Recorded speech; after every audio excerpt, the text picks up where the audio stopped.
Spielberg once said that Tom Hanks is America. Okay. Oops. Okay. Is that good or bad for my home country? Well, and you've been voted the most trusted man in America. You're politically active, yet to a degree. I don't keep anything secret as far, but I'm not an activist per se. But I pragmatically present what my feelings are. But you're not tempted to put your hand up when you see someone like Donald Trump inching towards the White House? Well, I'm perfectly willing to have the conversation because I see that as an extension of the history that I read and the passions that I have all the way around. There's no way I'm going to vote for Donald Trump. You might need to relocate to Australia for No, I don't buy that. Let's hunker down. Let's take care of it. Let's remain engaged in the process. But the truth is, I think that no one knows what's going to happen. And because in the hothouse atmosphere of the American political system, it's always a Donnybrook. It's not even a 3-ring circus. It's a 12-ring circus for crying out loud, and something that will go down. But we have in the United States this thing that is built into our DNA, that we are not perfect. That even the thing that was written down on paper says towards the creation of a more perfect union. That never stops. We have gotten over tough times, and we have dodged bullets many, many, many, many times. So I believe that we will continue along that way. I'm sure you want to turn this into just one long political discussion, Well, I feel like now we've covered politics that we should do religion. Well, all right, bring it on.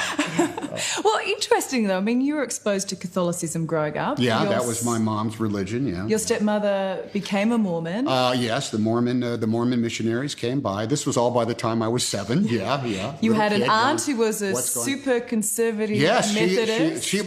My aunt was actually the same religion that my father grew up with, which was at the time a very conservative version of Methodist church, and by that time it was called the Church of the Nazarene. And I went along, sure, okay, where are we going to? We're going to church. All right, we're being taken to church one more time. Let's go. And then your friends at high school were Jewish. Yeah, I had great friends. Yeah, and married a Greek Orthodox. I'm married to a Greek Orthodox lady. I've had quite the survey of American religion. So, are you religiously enlightened or confused? No, I think enlightened. Actually, the broad spectrum of the stuff that I was exposed to was both generic in its desire for understanding and togetherness. At the same time, it was specific in very, very, very strident rules of what was and was not allowed, what was and was not believed. And at the end of the day, I just learned to pick them, Said, I don't quite go there. And yet I understand where it comes from. I believe that, miracles are, call them godly if you want to, call them from another plane of existence. They happen all the time, man. They're a dime a dozen. They happen every day. It got you here. It got me here. But the mysteries of the things are questions that can never actually be answered. And therefore, we have to apply our own just sort of like behavioral formula to them in order to provide ourselves with the structure that we need for living, in which how we make our decisions between yes and no.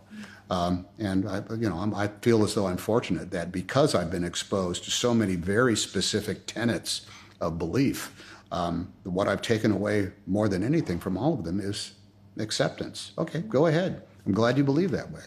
I don't necessarily, but that's all right. Doesn't mean you don't have to.